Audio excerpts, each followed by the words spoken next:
Yeah, fairness first video. I have to make a proper background and such to get around to these things. So anyway, just doing a couple of reasonable comments, I suspect. Put them in that category, reasonable. So what should a third party's values be in relation to foreign and economic policy? I've sort of explained this in the past, and I've sort of implied it in the more recent, that it's really about this reward and punishment thing. You know, you can't be forcing people to do things. You got to try to encourage people to do something.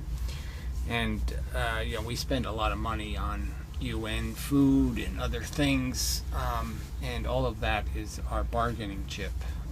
You know, there's benefits to the friendly relationship thing, and there's ways that other countries can be encouraged to satisfy our desires, our wishes, our expectations, our rules, our dictates, whatever you want to call them.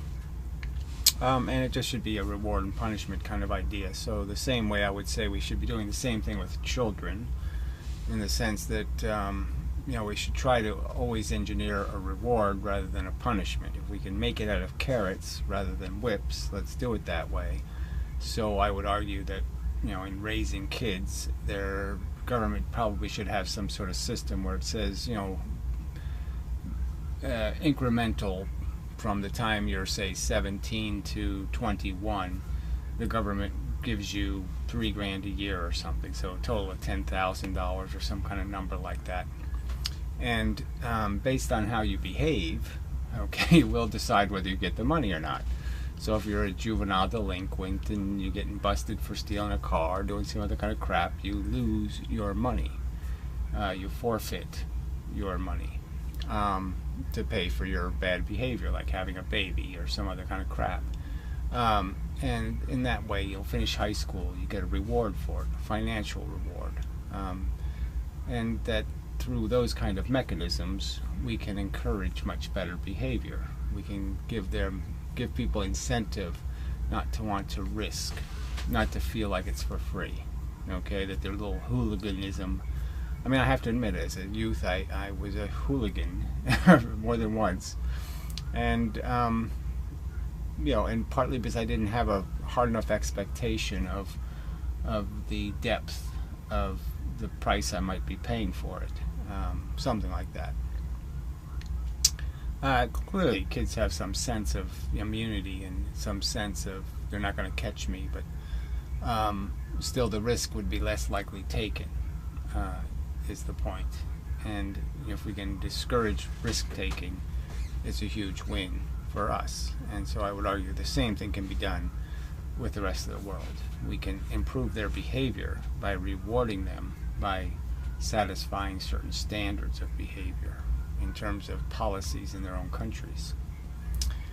I watched your content for years and to understand correcting the economy, but how does one go about explaining to the layman? Getting them to appreciate that the conversations, when they do, if they want to participate in some full way, they're either going to have to decide, I'm just going to trust somebody, and I would argue they're trusting the wrong people. They're trusting people who look like they're selling crap, who look like salesmen, who talk like salesmen, and you have to sort of convince them, if you're going to bother listening or paying attention or being or just agreeing with, because you don't really want to know all the facts. And there's a lot of facts to know, and there's a lot of facts to put together. And yeah, most people just don't want to listen to 3-hour videos, and they don't want to pay any attention. So they don't want to do the work of understanding the details to understand why the picture is what the guy says the picture is. I can tell you that evolution is a fact. And it's a big difference between telling you it's a fact and then explaining all of the different ways that you get to that conclusion. And clearly there's people who just don't want to understand all the facts, and that is a problem. So it comes down to convincing them, if they're just going to go based on trust, there's good reason not to trust the special interest people. The people have a vested interest in what you decide. The people who are dependent on it for their lifestyle, like the physicists, the ones who are dependent on selling bullshit to maintain their way of life. Those are the people you probably don't want to listen to. People you might want to trust are the people who have nothing to gain and everything in themselves to lose. Those are the people you might listen to. All right, you can easily get the public behind a workers' economy only. I don't think you're meant to put a comma there, but only a workers' economy, comma. Only the welfare whores and the capitalists have no place in the economy we are striving for. So maybe that would work better for me anyway. I'm not complaining about the grammar. I'm just saying I have to be able to read it, and that's a little run-on-y. So yeah, you can get the public. Like I said, I think these are all ideas that most people want. They want fairness. They want. They don't want a racket. They want to take as much undeserved out of it. They want deserve to have something to do with it. That's a really cool concept. Deserve having something to do with it. Yeah, that would be really cool. Most people, I think, have enough integrity to say, yeah, I'll vote for that. I mean, I might not like every outcome because I'm not the best runner and I'm not the best at this and I'm not the best at that. But I also don't want to get the rewards. I don't want trophies that haven't earned. And I don't want to pretend I'm a better person and I deserve my better life because I actually proved myself to be any of those things. And so, yeah, I think most people can get it. So yes, the welfare whores, I mean the unfortunate, ignorant people who make stupid and reckless mistakes in their life and live their life sloppy and messy and create social liabilities and don't care, the people who are buying stuff at the store and then taking it back 2 days later after they wore it once, this kind of horse shit is not something to, as a society, accept as acceptable behavior. It's got to be in some way at least frowned upon, not joked about, not being just some sort of little joke people play, because they have to understand that this stuff is expensive, that their sloppiness is costing everybody else more money. It's making everything more expensive, and yeah, not good.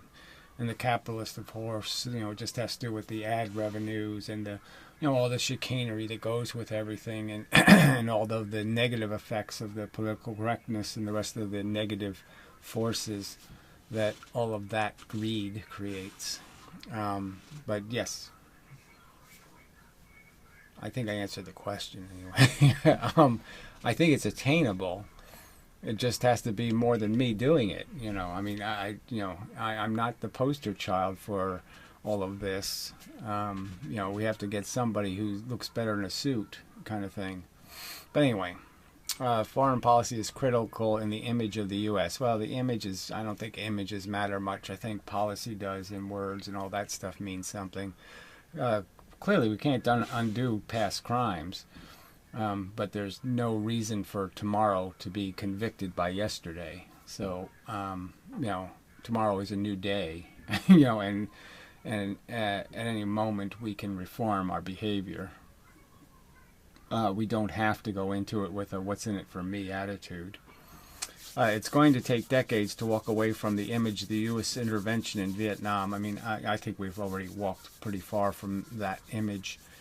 And,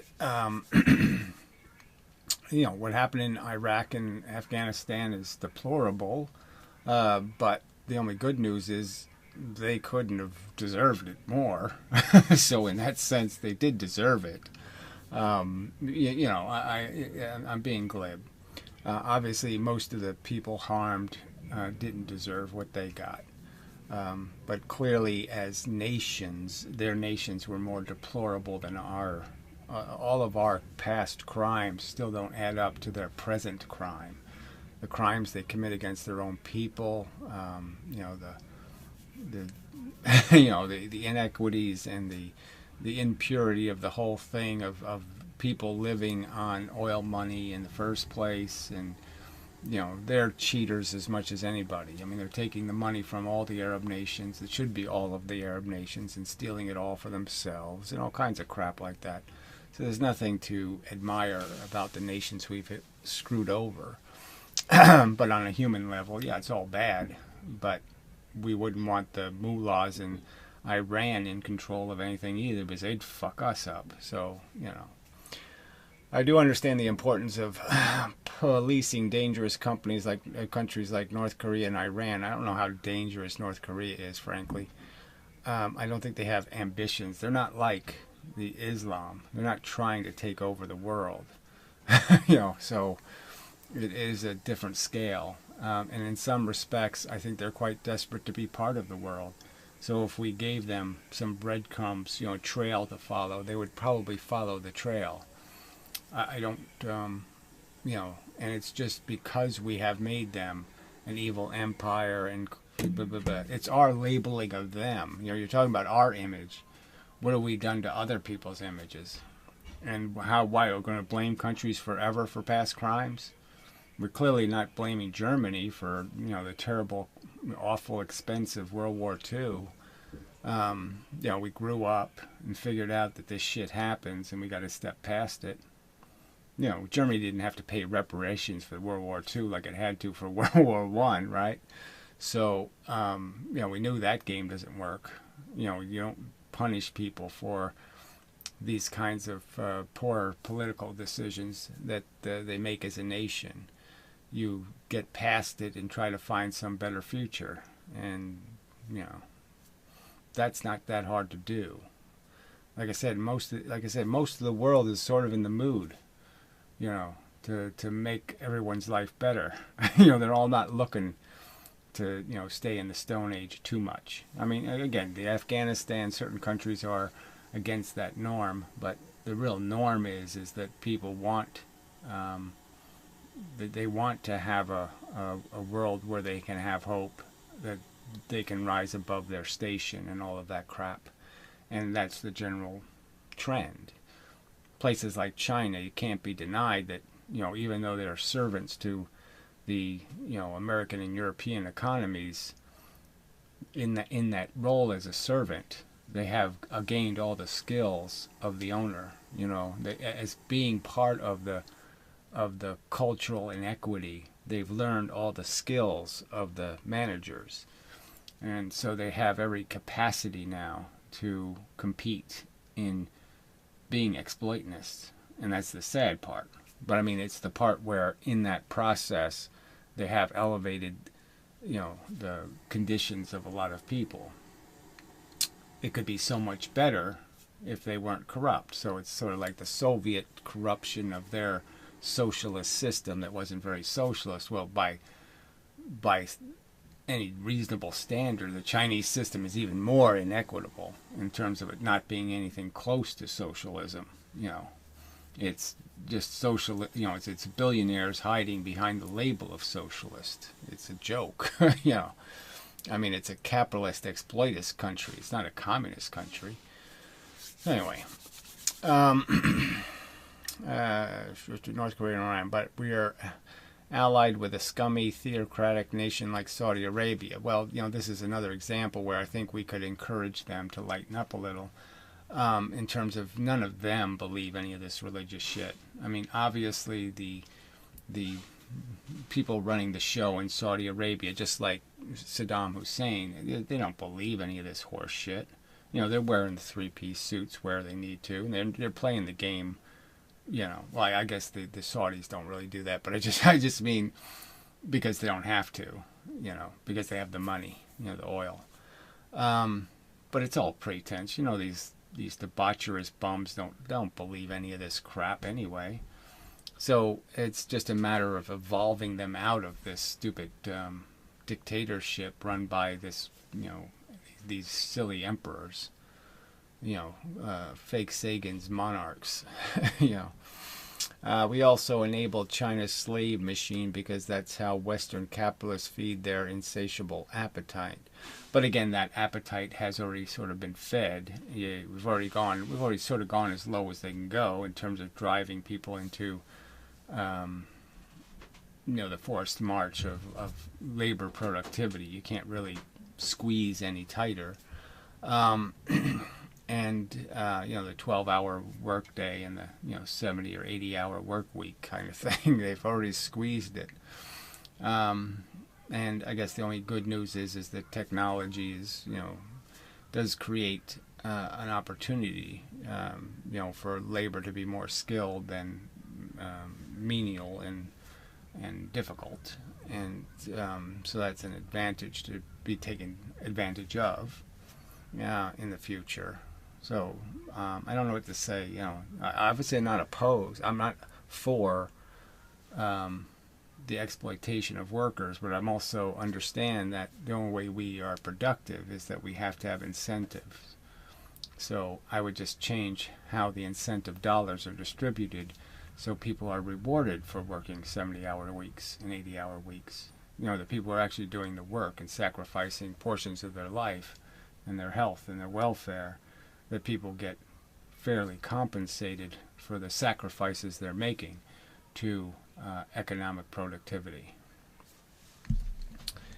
But that, again, is a philosophical argument based on the ideologies and the trust you can have in whoever's running the show. And obviously I would say, the communists in China are not communists, in any ideological way. Only in label only, and they like that label because it makes their people think, that it's some other way. We probably know more about how rich they are than the people in China know. All right, sorry for the long verbiage, but how would you sum up the third-party stance on these important subjects? Again, the most important one is, first, third parties have to be viable. So the first and only issue I'm going to keep stressing is we have to fix the democracy, or there's no point in having conversations about allowing people to vote rationally for rational policy, because we're going to keep getting stuck in this stupid two-party system of two parties full of special interests. They have no capacity to do the right thing because they're so corrupted by the compromises they've made with people who are overtly wrong, who have values they don't even agree with, but they'll join them like we joined the Russians to fight the Nazis, and it's a lousy allegiance, and it destroys policy. It makes it impossible to get anything decent done because everything gets compromised first by the parties, and then the two parties compromise some more to make it even more idiotic. So you take a good idea and the system turns it into absolute shit. All right, the other guy's comment. What do you think about the arguments some people make? Democracy doesn't work because it gives the power of the vote to people who do not care, understand politics, economics. Care, understand is sort of the same thing, right? I mean, you'd have to be ignorant not to know that it takes knowledge to know how to run a device. It takes knowledge to know how to drive a car. It takes knowledge to do certain things. And there's lots of people who should know they're pretty unskilled in understanding what good policy is. And they shouldn't even be voting because they don't even understand the issues. They don't know what economic quantitative easing is, and they don't know what the Federal Reserve is. They don't know what any of this stuff is. So how can they rationally vote about what taxes should be, or what services there should be, or how they should be paid for, when they don't understand how any of these systems work at all? And so that is very dangerous. But as I said before, that danger should be mitigated by the fact that the intelligent people, the intellectuals, should be able to make pretty clear and reasoned arguments about how reality works. And now the unfortunate fact is that the intellectuals can't make this coherent argument. And I was going to say that there was some argument amongst them, but there really even isn't. They've all become convinced that there are infinite money trees, that money isn't a real thing, that it's not based to a real stuff. You don't have to have real stuff. You just have to have wealth creation and entrepreneurship. These bullshit words, and somehow that's just instantly productive. When, of course it isn't. Okay, I mean, productive isn't building a building and then closing it down 3 years later and letting it just sit there. That's called wasted money. So there's so much inefficiency and so much waste in the system, the bureaucracy, the silly paperwork, the fact that we don't even have a system for our own identity in our own country, and they don't even have a file somewhere that has correct information in it. I mean, I had a Social Security file. They lost the papers. Lost them.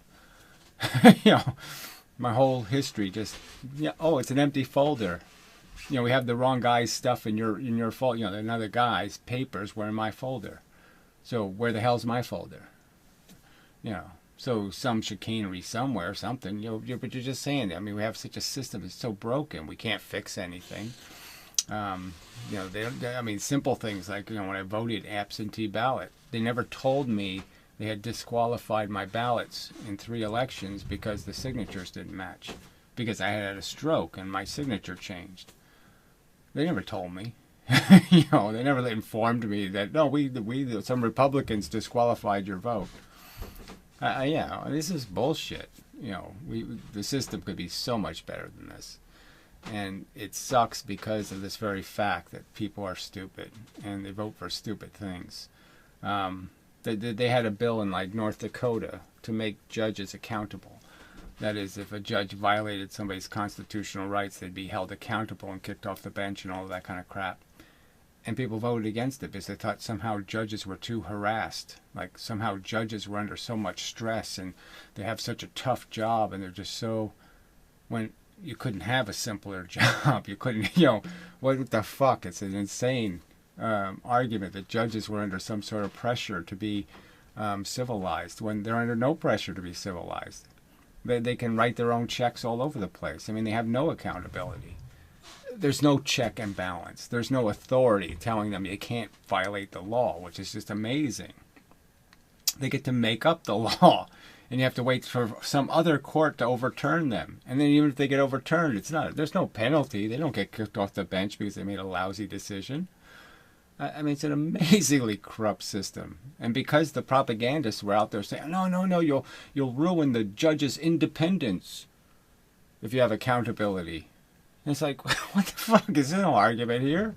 But people fell for it. They fell for some slick little ad that the judges paid for to put up there to say, no, don't legislate us, don't. And I'm sure they do the same thing if we wanted to impose a little bit of accountability on cops, have a little higher standard for their conduct. I can see the PBA will run those ads. They'll all run those, the poor cops are out there rescuing your babies and jumping into the fires and stepping on dog do and everything for you. They're just so super. You can't impose any limitations on just how disgusting they can be, how many 15-year-old girls they can rape.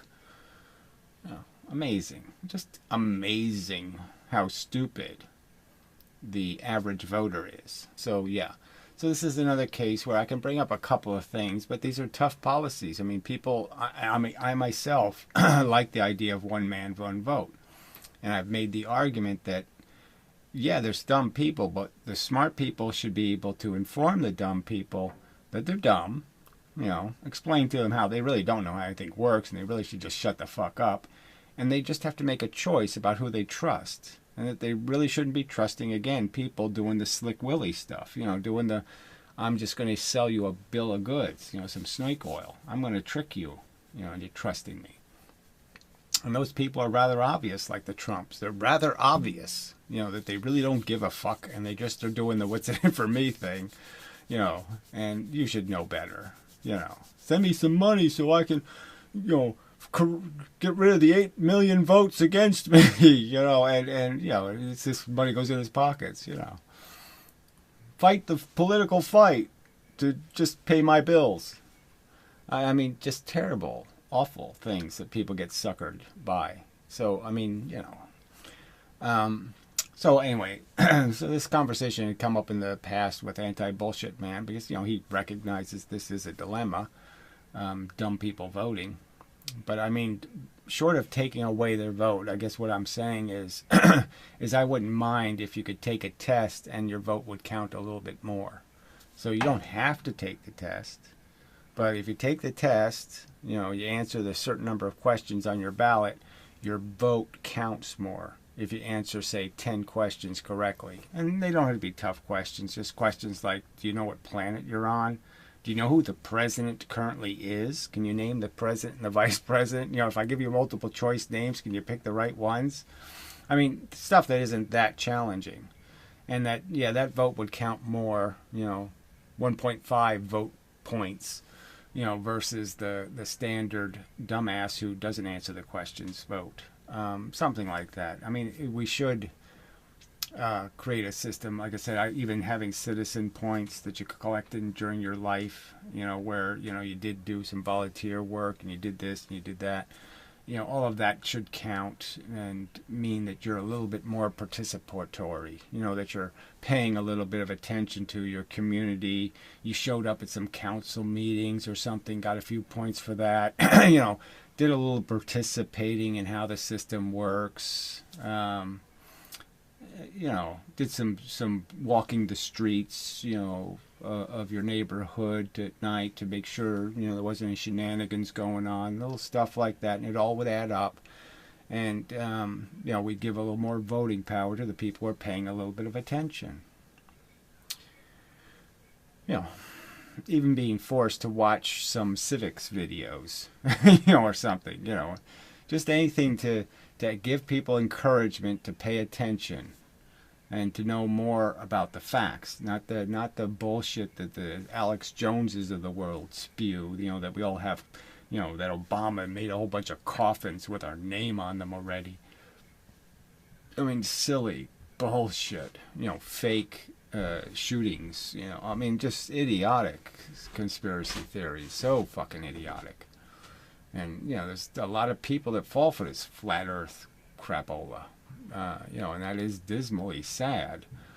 But I don't think you can fix it, okay, by saying stupid people shouldn't vote. Because that disenfranchises people.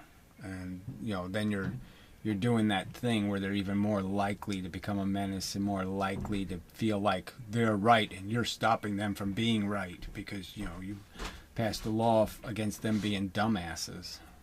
You know, but I mean, it is a real thing. I think there are real things you can do to encourage people to be, first, I mean, just the fact that there's just so many people who are so unqualified to have an opinion, and they have an opinion. And in some sense, the smart people that know better, have to start saying to these dumbasses, you're way too ill-informed to tell me I'm wrong. Just your fact base is so underdeveloped. You have no capacity to say to me the words "you are wrong." You know, you're just not qualified to do it. You know, but anyway. So I think those are suitable answers. I appreciate the inquiry. Appreciate the interest. You know, these are, you know, it's only this, you know, there's only billions of lives at stake, you know, and the welfare of billions and hundreds of billions of future individuals who are going to have to live in the shithole we are allowing to exist. So yeah, there's only everything at stake, you know. So, but anyway, so we'll call that a video.